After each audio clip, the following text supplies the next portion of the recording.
नमस्कार सर्वांना, Sangeeta blouse designer या चॅनलवरती तुमचं पुन्हा एकदा खूप मनापासून स्वागत. आणि बघा इकडे ना मी मीटरचं अस्तर घेतलं होतं बरं का, त्याच्यासाठी 4 फोल्ड करते आता. आणि ना 4 टक्स ब्लाऊज आहे. तर एकाच कस्टमरचे मला आहे ना असे 4 ब्लाऊज आले. तर त्याच्यामधून मी ना 2 कटिंग केले आणि अजून कटोरी ब्लाऊज आहे ना, आज चांगले 7-8 ब्लाऊज मी कटिंग पण केले. ते पण तुम्हाला त्याच्यामधून एक व्हिडिओ तुमच्याशी शेअर करते बरं काय. आणि बघा इकडे 4 फोल्ड करून घेतलंय मी, बघू शकता तुम्ही. बॅक पार्ट आणि फ्रंट पार्ट एकाच साथमध्ये कटिंग करायचे. कस्टमरचे ब्लाऊज इथं कुठे पण मी पेपर पॅटर्न वापरला नाही का फार्मासुद्धा वापरलेला नाही. बघू शकता पूर्ण डिटेलमध्ये तुम्हाला डायरेक्ट मी कटिंग दाखवते. आणि वरून बघा शोल्डर घेते, 6 घेत आहे शोल्डर. आणि मुंडा आहे ना 6.5 घेते. बघू शकता खूप छान आणि सोप्या पद्धतीने मी तुम्हाला आहे ना ब्लाऊज कटिंग पूर्ण व्यवस्थित डिटेलमध्ये समजवण्याचा प्रयत्न करते. आणि बघा इकडे ना 9ची 1 घडी येते आणि 2 इंच जास्तीचा कपडा घेते. आणि इकडे 8.5ची घडी घेते. कमरेची फिटिंग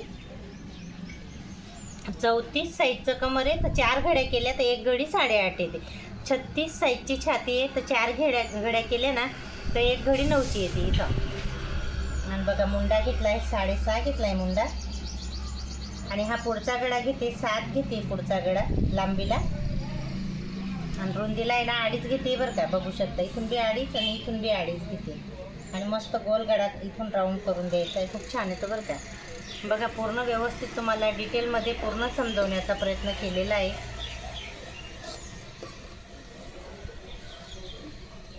कट करून घेऊ आता इथून.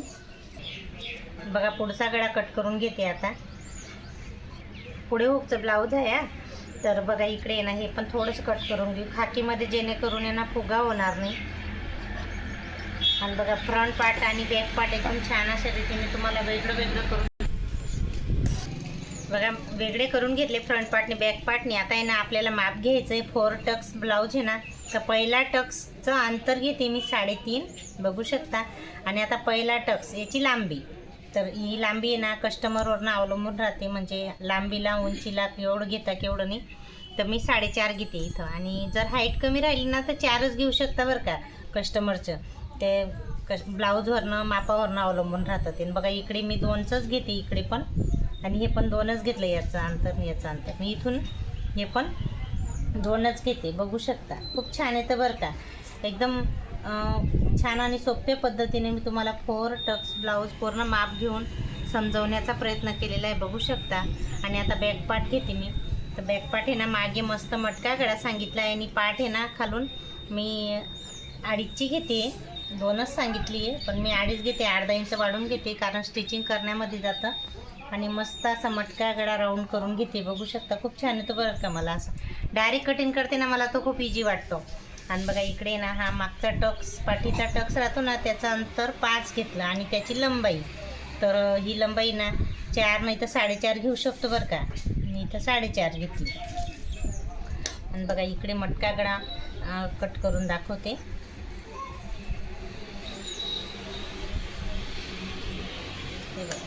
खूप छान आला बरं का. फ्रंट पार्ट आणि बॅक पार्ट बघा छान असं मस्त सोप्या पद्धतीने मी तुम्हाला कटिंग करून दाखवलेलं आहे.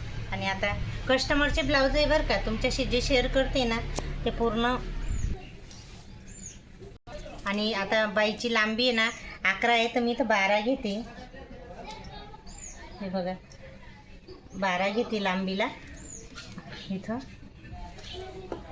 आणि आता कट करून घेते. आणि बघा बॅक पार्ट फ्रंट पार्ट खूप छान आणि सोप्या पद्धतीने तुम्हाला समजून सांगायचा प्रयत्न केलेला आहे. आणि बघू शकता किती सारे मी ब्लाऊज कटिंग केले. हे पण बघा बरं का. कोणतं 4 टक्स आहे, पट्टी आहे, प्रिन्सेस आहे, कटोरी आहे. हे बघू शकता किती छान. इतके सारे मी आज हे ना कटिंग जास्त करायला घेतली कारण म्हटलं कसं स्टिचिंग एवढं येतच राहतं. दिवसातून मला चांगले 10-10, 15-15 ब्लाऊज येतात काही मला. बघू शकता एवढे काही ब्लाऊज मी आज कटिंग केलेले. त्याच्यामधून एक व्हिडिओ तुमच्याशी शेअर केलेला आहे. याच्यामधून एक पण व्हिडिओ तुमच्याशी शेअर केलेला नाही, पण म्हटलं चला एक व्हिडिओ आपण शेअर करू. तर बघा आजचा हा व्हिडिओ कसा वाटला ते नक्की सांगा. आणि नेक्स्ट व्हिडिओमध्ये भेटू. बाय.